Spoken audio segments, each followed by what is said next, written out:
Bonjour, j'espère que vous allez bien. C'est le général Alligator. Alors, c'est juste pour vous rappeler qu'il faut que vous partiez vous abonner et d'être actif sur la chaîne YouTube. Général Alligator. Soyez actif, abonnez-vous. C'est votre chaîne. Commentez. Je viendrai toujours répondre à vos questions comme je le fais un tout petit peu sur YouTube, sur TikTok. Je le fais sur Facebook également. Alors, c'est juste pour éclairer certaines lanternes. Beaucoup sont inquiets sur le fait qu'il n'ait personne qui soit aux États-Unis. En général, je n'ai personne aux États-Unis, je ne connais personne, je suis né, je n'ai pas eu des parents qui sont allés aux États-Unis, je n'ai même pas d'amis qui sont aux États-Unis. Qu'est-ce que je dois faire? Évidemment, je vous comprends énormément, je vous comprends. Ce n'est pas facile. Je vais essayer de vous l'expliquer. Je vais vous montrer un peu l'importance d'avoir quelqu'un aux États-Unis. Imaginez que votre fils vienne vous voir. Votre fils a 15 ans et il vous dit, maman, je vais en Chine. Qu'est-ce qui va d'abord vous inquiéter? Ce n'est pas la Chine qui va vous inquiéter, mais vous allez lui poser quelques questions pour savoir avec qui et chez qui il va en Chine et pour y faire quoi.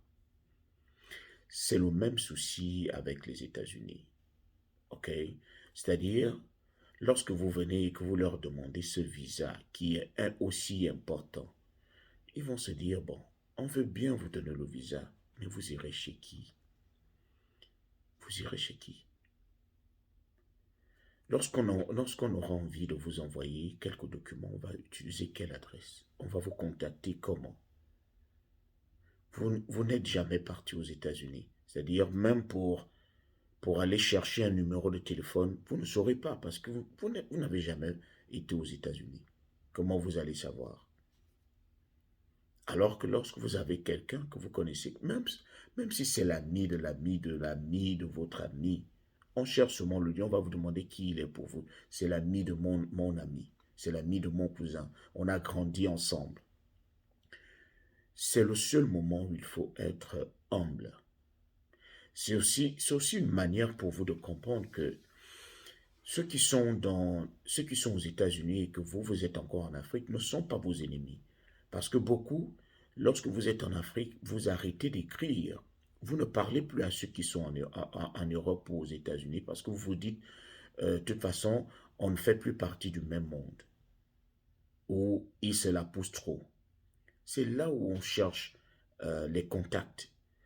Vous savez, les autres arrivent à prendre le dessus sur nous dans plusieurs domaines. Lorsque vous avez affaire à un homme riche, il gagne parce qu'il a des contacts, parce qu'il peut appeler quelqu'un, parce il y a des personnes qu'il connaît et de temps en temps, il entretient ces relations-là.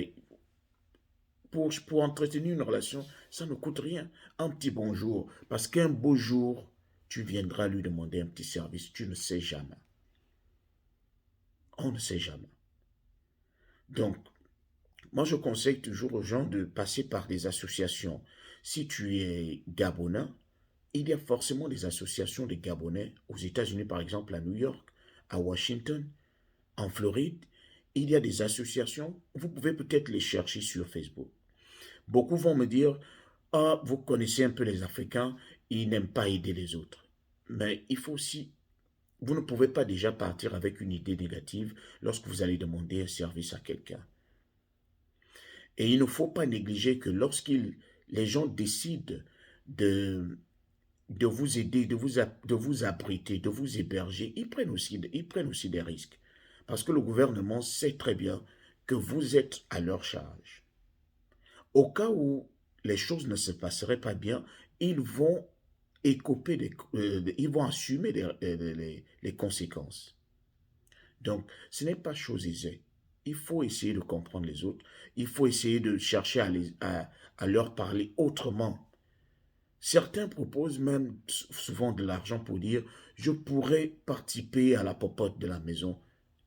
Laisse-moi juste dormir sur ton canapé. Soyez humble. C'est le seul moment où il faut euh, faire profil bas. Parce que c'est vous qui demandez. Vous pouvez passer par des associations. Vous êtes burkinabé, association des burkinabés, association des Ivoiriens, juste pour voir. Ne partez pas d'abord avec des idées négatives. Si tu es musulman, tu essaies un peu de voir les musulmans, ils savent s'entraider. Si tu es chrétien, tu essaies un peu de voir les chrétiens catholiques, par exemple, si tu es catholique, chrétien catholique à New York, pour voir s'il y a des Africains à l'intérieur, s'ils peuvent t'aider. On essaye d'utiliser tous les moyens, surtout que vous n'avez pas de choix. Vous n'avez vraiment pas de choix. Vous êtes bien obligé de savoir au moins là où vous allez, d'avoir quelqu'un qui peut vous tenir par la main pour dire faire ceci, pour acheter une voiture, il faut faire ça. Quand vous irez faire vos démarches administratives, vous voulez faire passer un permis de conduire, on va vous exiger une adresse. Vous restez à quel niveau? Il y a même des États ici, on va d'abord vérifier le temps que vous avez déjà passé dans leur État pour passer un permis de conduire. Donc l'adresse est importante. C'est pour ça qu'il faut au moins connaître quelqu'un. Quelqu'un qui peut vous laisser dormir sur son canapé, même si vous lui donnez de l'argent après. Mais il ne faut pas rater cette occasion.